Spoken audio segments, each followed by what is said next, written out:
Don't whine and complain about the video quality. I am dealing with a cell phone, because this thing here, I don't understand what the hell. I think I got it set for 16:9. I don't remember. It's really aggravating, just to say the least. It's really aggravating. It should be there. It should ADHD. I don't know. It just isn't working correctly. But anyways, enjoy the video, because that's what I'm reduced to. My DJI, I don't know if I told you. This is this is the camera. This is waterproof. This is the battery pack where the SD card goes in right there. Don't get that wet. You get that wet, it screws up your day. So what happened was I spilled coffee on it, and it made these little prongs get sticky. So I took it in the bathroom sink there, and I just put a little bit of water on there to get the crap out of it, and I rinsed it all off. I got water on the inside of it, and ladies and gentlemen, it's junk. It junked it. It will come on and say that it's charging. Oh, wait a minute. Now it's done something. See now? Oh, I just had something there. What do we got? There. It did that, so I can get that. But when I put the other piece on, this guy, it does nothing. Or is it going to work? Oh, wait. It did. It decided it was going to work. Let's do that. Maybe I can make it work. If this works, it'd be a whole lot nicer. I miss my camera. This camera has been a wonderful camera. It has the selfie thing, so when you're in front of the camera, you can see what it's recording. You see? I don't know if you can see. It shows what it's recording. I don't know. Can you see that? And when you turn it around this way, then of course you can see what I'm seeing here, and it's just a lot easier to deal with. God, that would be great if it would just continue to work, but I don't know if it's going to. I'll just kind of let it run like that. It'll get hot and maybe cook some of that water out of there. I ended up buying a new camera, and I bought a new bottom half through B&H Photo, because from the DJI website, I cannot get anything. DJI is on back order, but B&H Photo said that it was there. It was actually cheaper through B&H, and shockingly enough, they accepted the order, and I'm going to get my new camera, and I'll be able to make videos again. So just bear with this, bear with what you're going to see here. I've been super duper busy, haven't had time. It's just me, Teresa, and Tim. You know, something so small can ruin your day. Just so small.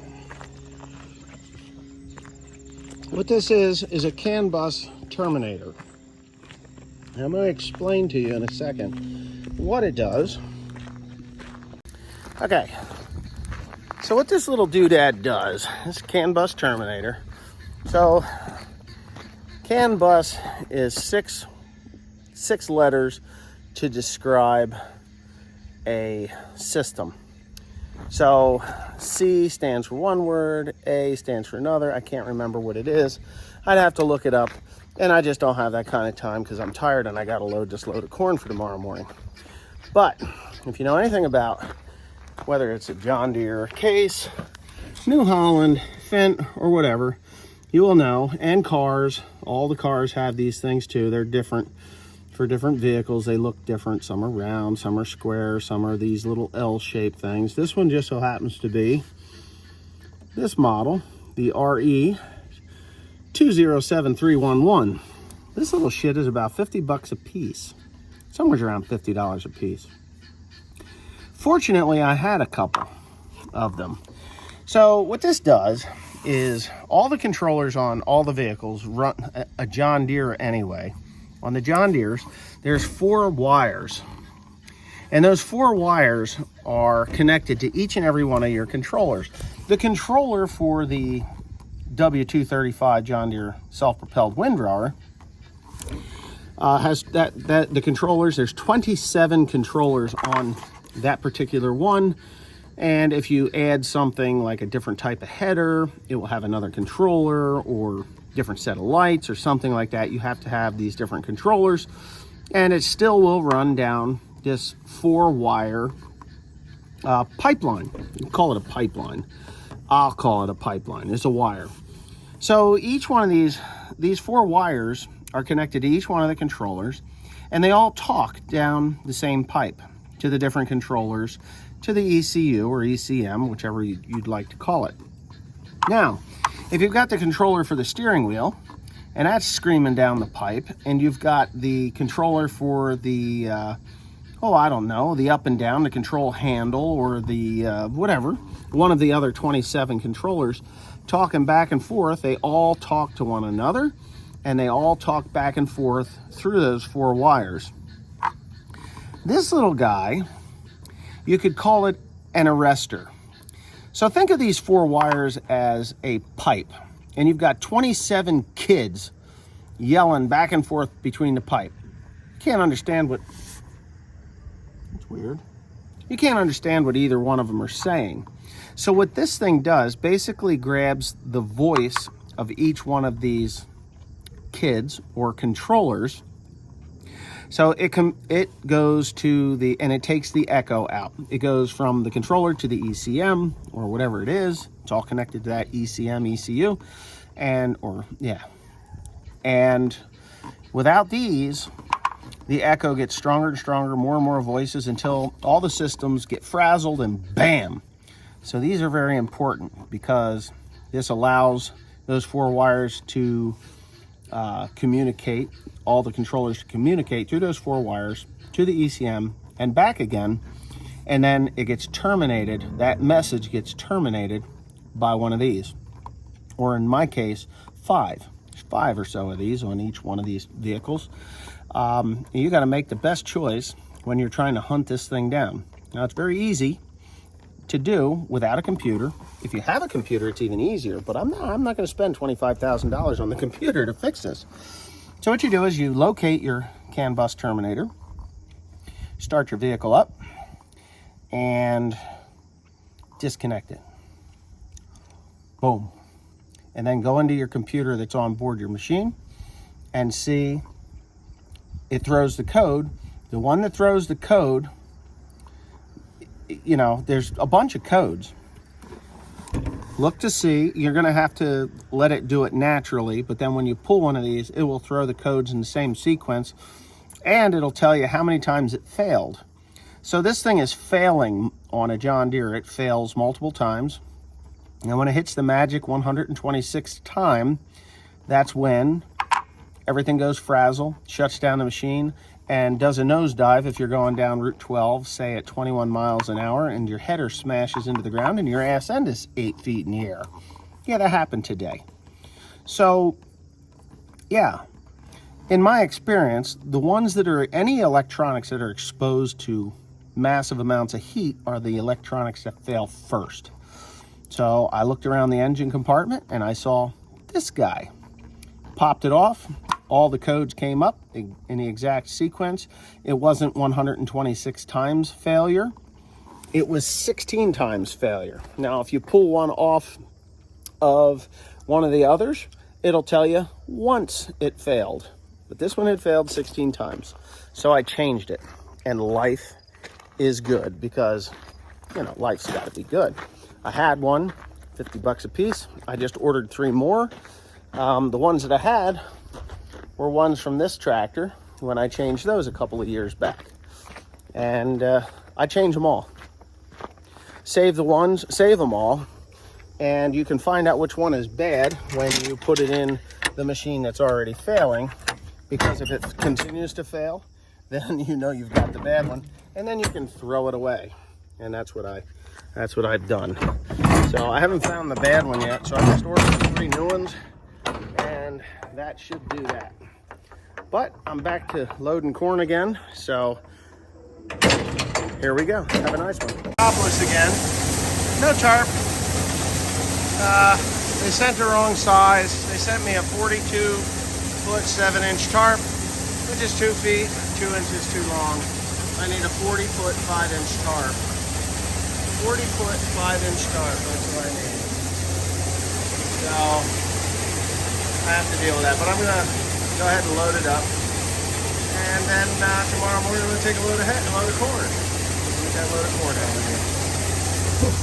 Oh, What hi. are you doing? I was talking to Tim about my You didn't expect to see me up there? There she is. Oh, it's Don't already put that on running. my It's phone. running. It's running. It's running, okay? Don't put my face on there. Shut up. What are you You saying? got such a pretty face. No.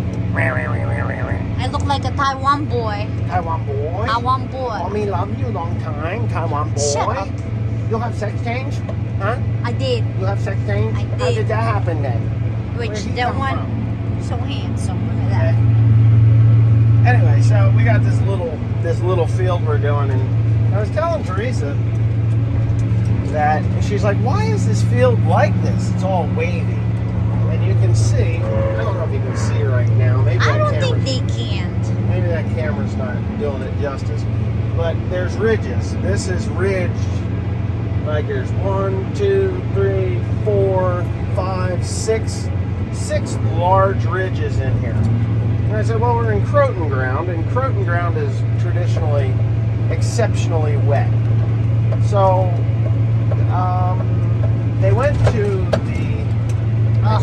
I'm pretty sure they went to the Rutgers Extension Office, Rutgers Research. If you know anything about New Jersey, Rutgers is the state college, and they have a research farm over there. But before they had the research farm, and I remember when they got the research farm, it was not always done through public land. They would do is they would get farmers to sign up, and they would pay them some money or whatever, and they would come up with these harebrained ideas on how to make farming practices better, and this was one of them. I know of several different Rutgers research projects. One was a dairy barn to make a stanchion barn more productive and efficient to milk in, and that was done back in the 40s or so.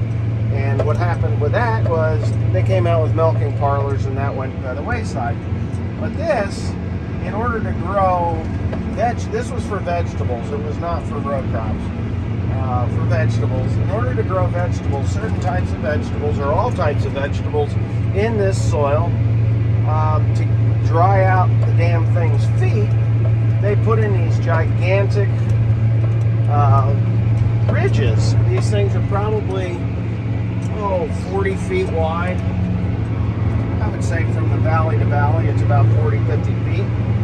And I remember as a kid, the guy that owned this, he still owns it, his son owns it still.